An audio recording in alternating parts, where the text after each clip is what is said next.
Hey guys, and welcome to a new video in this computer vision tutorial. In this video we're going to talk about binary vision and what we can use binary vision for. In the end of the video we're going into Visual Studio and I'll show an example on how we can do some different kind of classification with binary vision. So first of all, we can use binary vision for different kind of things where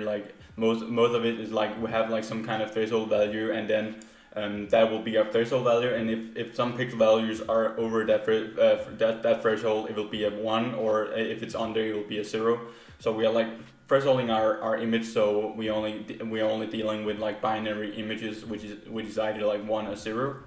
And we can have different variants, like we can see over here with binary vision, where we can extract some information. On here we have for example this number plate here, where we're only interested in the numbers here, so we don't really care about other different kind of colors or stuff like that, but we just want to segment something out of the picture, and then we're using thresholding and different kind of other variations to do binary vision to do some different kind of applications or pre-processing on image before we're doing some other operations or calculations with our image. So we're also going to talk about mathematical morphology later in this video. We have some couple of slides where I show what that can be used to, and also connectivity between different kind of pictures, and also if you want to extract objects of interest versus background, if you want to extract objects in the foreground and extract them away from the background, if you're only interested in some persons some persons or objects that are occurring in the foreground and we don't really care about the background. Then we can also use binary vision and thresholding to extract information that we only want from our image. So down here we can set up our threshold value here for in OpenCV here, where we have the input image here, which is just a grayscale image, and then we have our output image here, which is a binary image. So it will only contain values between 0 and 1. And then we have some threshold here, and then we say that it's either if it's over the threshold, the value will be 255, which will be a white color, and if it's under the threshold value here, it will be a 0. So we're just using this fresh binary built in here from OpenCV, and then we can threshold an image and store it in a new binary image which only contains 1 and 0s. So when we're doing thresholding, we're dealing with pictures where we want to distinct foreground and background, so we can separate those two. And also when we're talking about thresholding, we also need to determine the best threshold, and there are a lot of different kind of methods and different kind of ways that you can determine the best threshold or get the best thresholds. Because if we look at the picture down here and we want to do a binary vision image or a threshold this image here, we can get a pretty good image here with this kind of threshold here. But we can see if our threshold wasn't optimal, or it wasn't the best threshold, then the pictures could or the images, the output of the images could be as we see down here in the bottom, where we're not really extracting what we really want in the image, and we're just getting a lot of noise when we're not choosing, or when we don't have the best threshold to operate with. So when we're talking about threshold detection, we can we can set it manually, or we can have it changing automatically when we have adaptive thresholds, which we're also going to talk about. And then we have some different kind of techniques where we have the image and histograms, as we talked about in the earlier video. And when we're talking about techniques inside of threshold detection, we're talking about probability distribution, how we distribute the probability of the information we have in the image. So over here we can see we have our histogram here, and we can see the intensity of the pixels here. So if we want to extract the symbols here inside of the picture here, the image here, we can see that we will have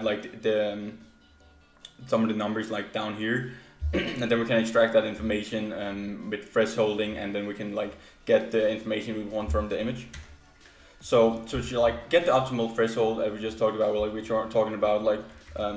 probability distribution. So if we have for example, let's say we have a model with two normal distributions, as we just saw on the previous slide here, and we have these two normal distributions here, then we can find the crossover point between where the curves here or Gaussian normal distributions are crossing each other. And if we choose the thresholds here or here, then we can say that we have like some kind of optimal threshold, which will like return like the best result when we're thresholding this image that we calculated this threshold value out from. And we have a function in OpenCV that I'm going to show you as well, where you can do this optimal thresholding with these two normal distributions here. We also have like some Atsu thresholding, which is another method to find like a good threshold value. And this is a good method if we don't have like these two normal distributions as I just showed you on the previous slide. And like the method in Atsu thresholding is like to minimize the spread of the pixels. So we can see down here to the left here we have like some image that we want to convert to a binary image with some threshold value, and we can see over here that we just extract the information and we set the threshold down here, and we use this threshold Atsu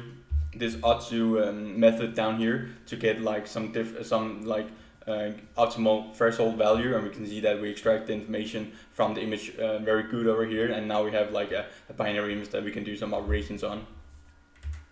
So we also have like this adaptive thresholding, which is a pretty nice feature as well, because we can like divide the image into sub images, and then when we have divided our image into sub images, we can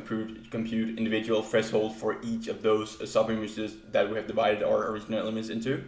and then we can interpolate the thresholds for every point using bilinear interpolation. So we can see down here like what it like does if we have the original picture over here, where we can see like there's a lot of shade and the lighting is very bad in this type of situation here. And if we just use like normal threshold on this image here, we can see like there's like some kind of threshold here, and if we try to just use like the threshold that we just talked about in the previous slides, we will just end up with this output here, because it can really like extract the information from the shadows over here, and we can really find like an optimal threshold value where we can extract the information here from the left picture. But we can use this adaptive thresholding, which will result in the picture over here to the right. So the threshold is just adaptive, so it will update every time, and we also just like compute thresholds for each sub-image. So we like divide each image here into a sub-image, and then we calculate a threshold for that image,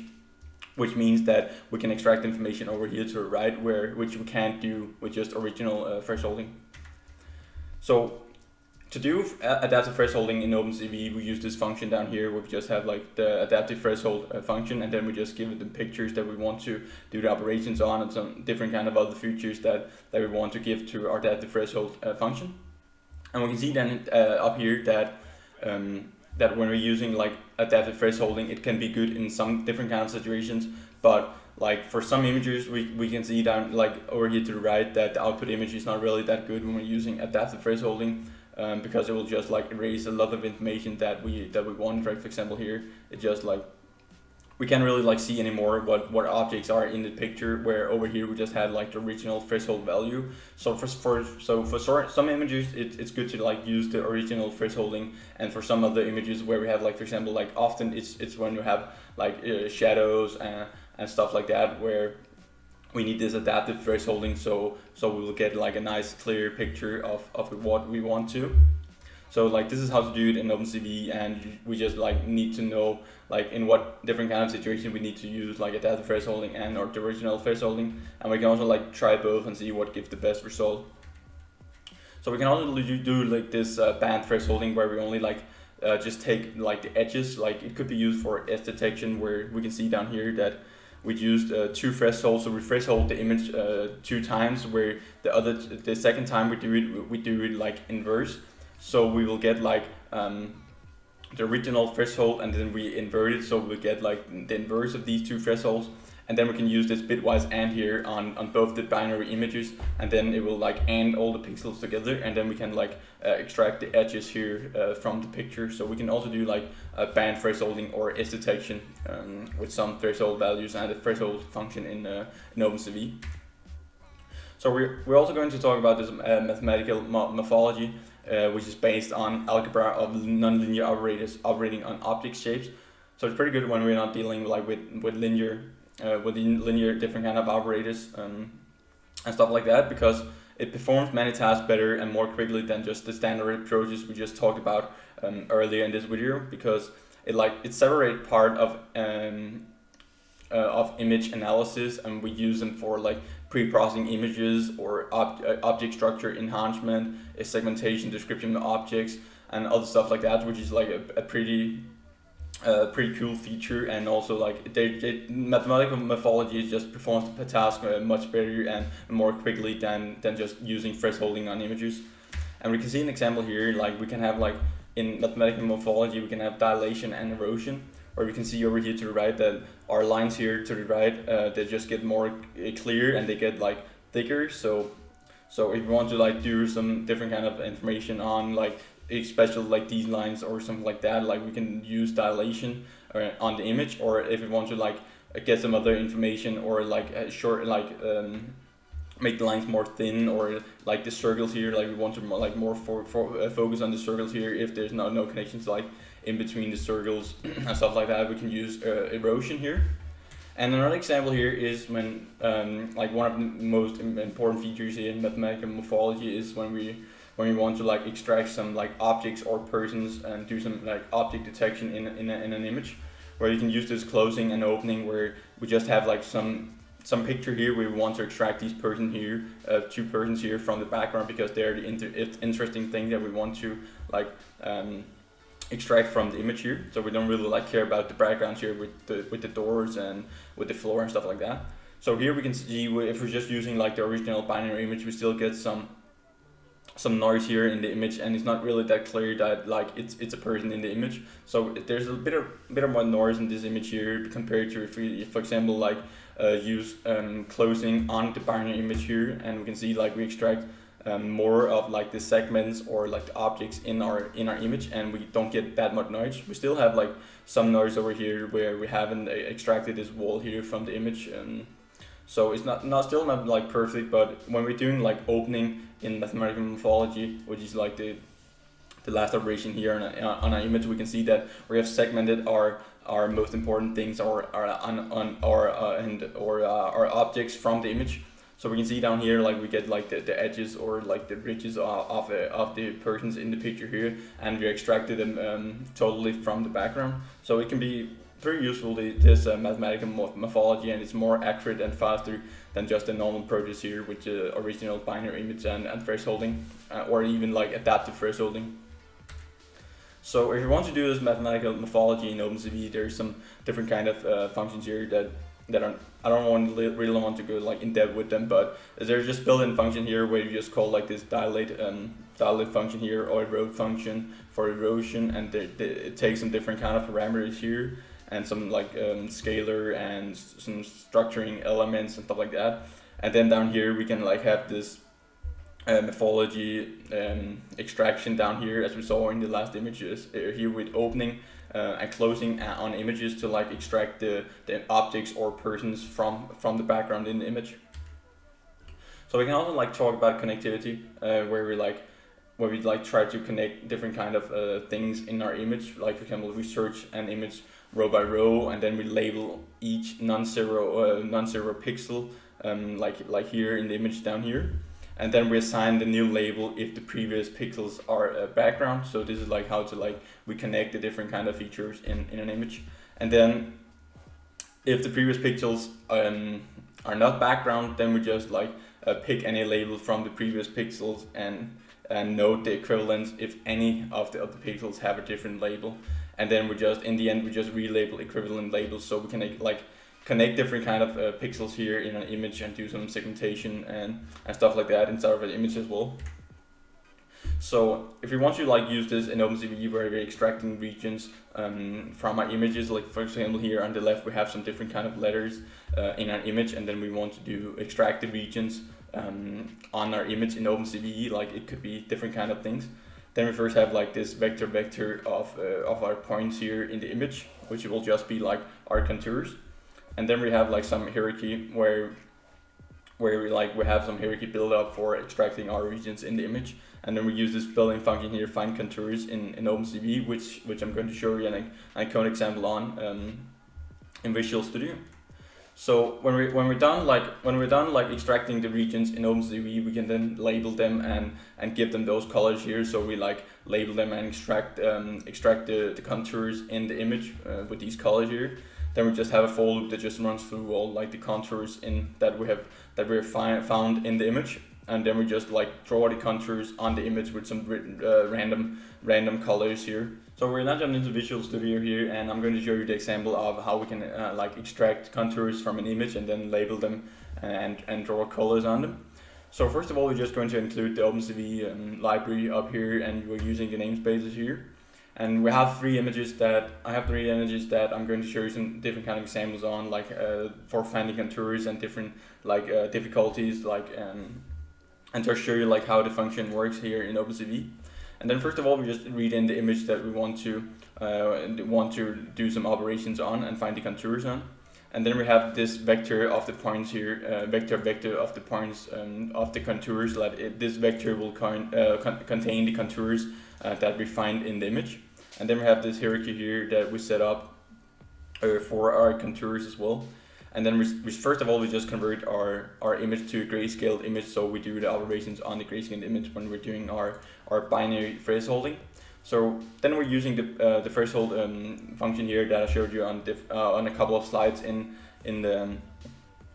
presentation as well, where we have this threshold function here that takes the grayscale image here, and then the output image here, which is a binary image, so it will only contain 1 and zeros. And then first here we have our threshold values. So here every number, like every pixel value over 50 will be now 255, so it will be a 1 because we're using this binary threshold here. So we can change like this threshold value here later on when I'm going to show you some different kind of examples on the images. And then we use this function here, find contours, to find the contours in the image, and it just takes like the binary image that we have just thresholded with this function here. And then we just have our output image here, which is the contours image, and we give it the parameter just a hierarchy here. And then there's some other different kind of functions that are just like as default in OpenCV for finding contours. So here we just first we show the original image, and then down here we just draw the contours on the contour image, and then with some random colors. And then we again show the contour image, so we can like compare the original image to the contour image that we like to show the contours that we have found with this find contours function here. So if we run this program, we can see down like that to the left we have the original image, which have a black background, and then the letters here is white. And then over here to the right we have like extracted our contours from the image, so we can see that we have found the contours here in the image, which is the letters, because we're thresholded all values over 50, they will be a 1. So all the values, like all the white pixels here, would be contours that are found by this function, and then we just give them some random colors here on the right. So another example we have here is the second image here, and I'll just run it first. So we can see like this is a bit more complicated and image where there's a lot of more structures and figures inside of that image, and we can see over here to the right that it actually still is pretty good to finding the contours. Like we can see like all the borders of the black lines here, they're not found as contours, where like all these values like in the middle here, all the white values here are extracted pretty good in the image, and we have like just given in some random colors for all the white pixels. And we can see like if we try to change the threshold value here, let's say for example like 200, it doesn't really it changes a bit more. Like we can see like some of the borders here close to the black line here, it gets white here, because like the transition from white to black, it will there will be like some different kind of threshold there. It won't go from like white to black like just instantly, so there will be some distortion or like some noise on the image here if our threshold value is too close to the white pixels. So this is an example of where then this is not like the optimal threshold value that we have chosen now,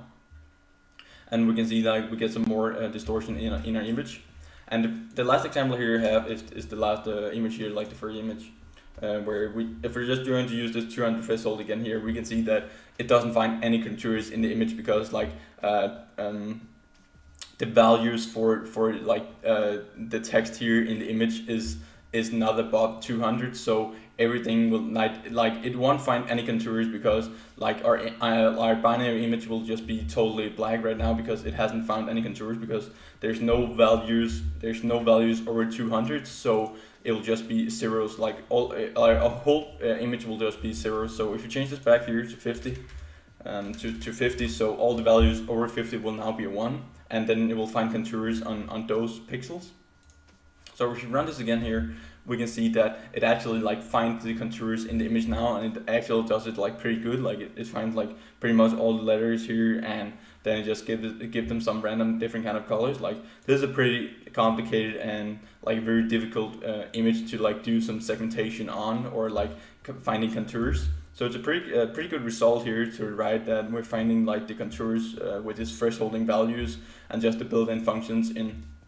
OpenCV to use like some extraction from our image over here. And so it's a pretty nice feature that we can use to like do some different kind of extraction or object detection, stuff like that, and then gives it some colors or like draw the contours that it has found in the image. So yeah, that's pretty much it for this video. We've been over like the different kind of stuff with like how we can convert an image to a binary image, so that we can do some different kind of operations on with thresholding our image, so we can extract information that we want from an image, and then find some different kind of contours in our image. And also this mathematical morphology, where we can do fast and efficient segmentation of the foreground to the background, so we can like extract information, the information we really want in our image, and extract that from the background, so we're only dealing with like the most important thing in our image.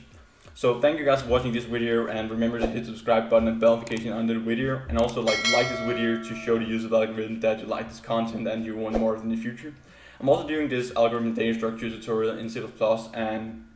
and another artificial intelligence tutorial. So if you're interested in one of those, I'll link to one of them up here, or else I'll just see you in the next video, guys. Bye for now.